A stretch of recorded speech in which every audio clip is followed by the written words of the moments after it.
Some significant names have left the WWE roster within this calendar year. Roster cleanups are nothing new to WWE, but in this new TKO era, they're being examined by fans in a much different way, especially with greater priority being shown to record profits to shareholders and what's going on with Brock Lesnar getting paid reportedly when he wasn't with the company for over 2 years. Yeah, on the surface, people are going to point at this and say, what's going on? We will dig into it right now with the superstars that were recently let go by WWE and put them into 3 different categories. The first category is those whose deals weren't extended and they were allowed to expire. They technically were not released, though that won't stop people from not reading beyond one line saying someone isn't with WWE anymore. The second category is NXT superstars who were cut. And the third category will be the focus of this video, the main roster WWE superstars who have been cut and what they're up to now. In category 1, you have superstars like Carmella, Carlito, Sarah Logan, Sonya Deville, Ashanti the Adonis from NXT, and for a very brief period, R-Truth. While that was quickly reversed, and there are 2 more names in that category for the second time being Karrion Kross and Scarlett, though their deals expired.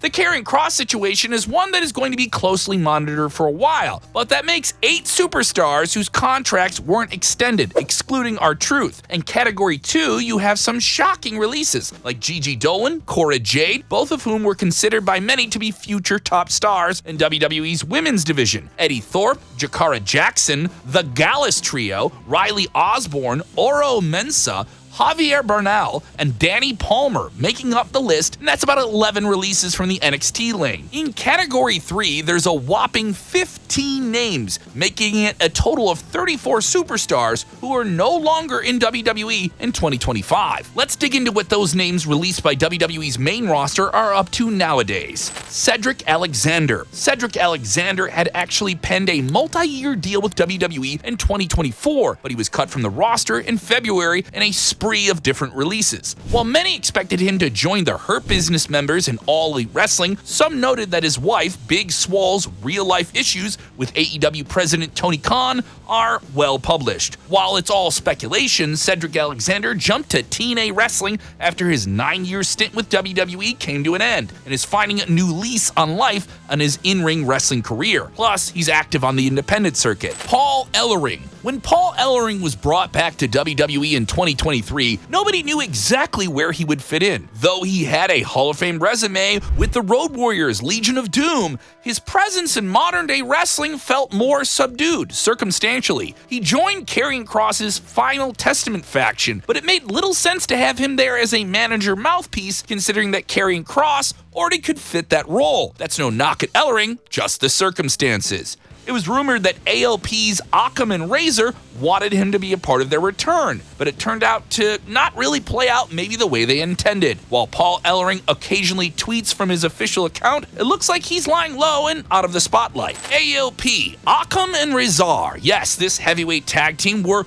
brought back to WWE's main roster, maybe because of the impression they made as Triple H guys in the mid-2010s during the breakout period of NXT. They reportedly had some heat on them regarding some undisclosed financial issues surrounding a non-WWE wrestling venture that never really came together after their last release from the company. The decision to put them on the well-respected Karrion Kross's faction supposedly was a way to counter that heat, but hey, they had nothing to do, and maybe the second run for them didn't really formulate the way many had intended. They've never wrestled outside of the WWE, and it's not clear what their future holds, as both superstars haven't set foot in a ring since then. Blair Davenport. The release of Blair Davenport really wasn't that surprising, because she was only called up to SmackDown last year. Unfortunately, she was called up with no plans in place, found herself floundering with minimal TV time, a televised match, an abruptly cut storyline, and then a release. At 29 years old, Davenport, now known by her name Bea Priestley, has an entire wrestling world at her feet to conquer, and she is going to be quite the hot commodity. She's been active in Japan, where she has appeared for New Japan Pro Wrestling and Stardom, where she's also a part of the Stardom Grand Prix tournament. Priestley is finding her way back into the fold of professional wrestling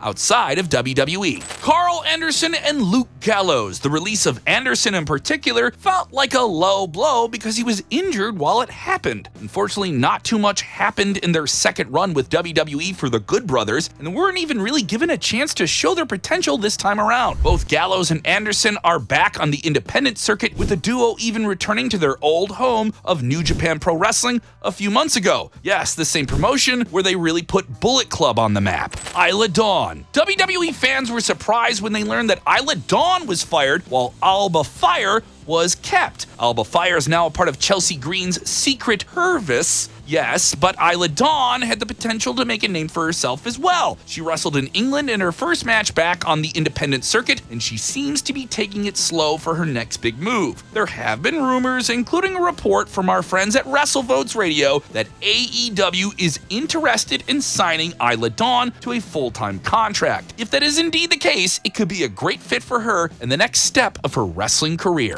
Giovanni Vinci, the Italian stud, now goes by his old name, Fabian Eichner. After his WWE release, many found themselves asking how it went that badly for him. He has a great look, an incredible physique, and obviously is a great wrestler in the ring bell to bell.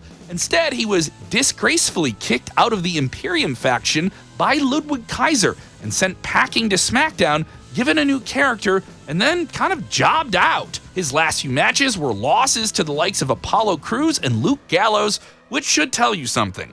Something went seriously south for him, though, and there are rumors that there was maybe some backstage heat on him for his prior release somehow. We're not exactly clear on it. It makes you think that everything that happened since the Imperium breakup could have been some type of response, but no one's certain. Like I said, speculation. He hasn't returned to the pro wrestling ring since then, and his future seems up in the air. Elektra Lopez. Her release was an odd one because she appeared on SmackDown the night she was let go. It's not uncommon for releases to happen during SmackDown, but still, that's gotta leave a sour taste. It's unfortunate that WWE may have viewed her as disposable, and she really wasn't given that much of a major role in Legado del Fantasma, the faction she was a part of that wasn't featured all that much at the time. She has strapped her boots to her back on and off throughout the wrestling ages, and between June and July alone, she has wrestled 3 times in different parts of the United States. She now goes by the ring name Carissa Rivera.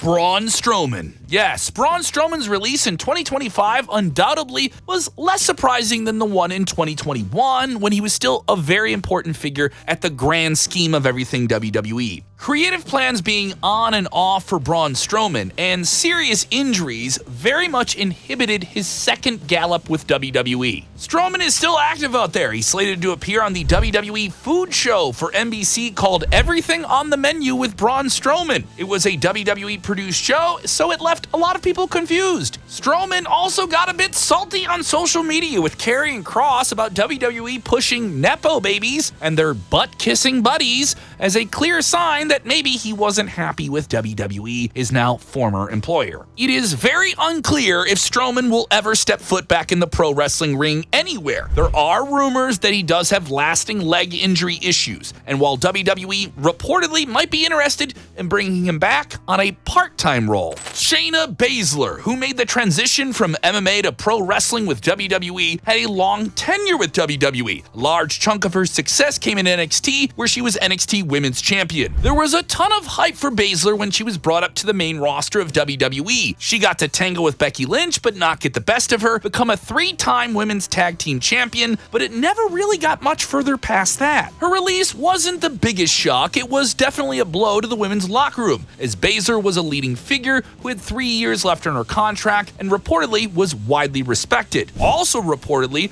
there was, at some point, a tryout for her as a producer for WWE NXT, but her in-ring career isn't necessarily done. She's competed for Game Changer Wrestling and Josh Barnett's Bloodsport in May, kind of a shoot-based pro wrestling one-off promotion that runs shows usually during WrestleMania weekend. She told Ariel Helwani that there are some definite discussions about a possible move to All Elite Wrestling. Dakota Kai. Undeniably, one of the more surprising releases of 2025 was Dakota Kai. she looked like she had some real momentum in the tournament for the first Women's Intercontinental Championship. The reactions were getting bigger for her by the week. There was obviously an appetite to see a type of superstar like a Dakota Kai become a fresh face within the women's division. But instead, WWE made the surprising release: Katana Chance and Kaden Carter. The least shocking of all the releases was that of Chance and Carter. Briefly, they had their moment under the spotlight as the women's tag team champions, and they always felt like they were there, particularly talented, but just kind of there, really never growing as performers or characters, but still someone you could see some promise in that was never really playing out. Katana openly stated in a recent interview with Chris Van Vliet that she never felt like she could truly fit in, and admitted to being weaker in more important aspects of wrestling, such as character work and storytelling. Kaden, or Lacey Lane as she's known now, is into content creation, but returned to the ring on August 9th. And that wraps up the list released from the main roster of WWE in 2025 and where they are active now. Let us know your thoughts in the comments below. Where should these wrestling talents go beyond WWE? What do you want to see them do? What could they have done if they stayed within WWE? We want to hear your take. Let us know. Also, turn that bell icon on so you know when you get new wrestling videos from Sportskeeda Wrestling just like this. Also, check out all the other ones we got up right now.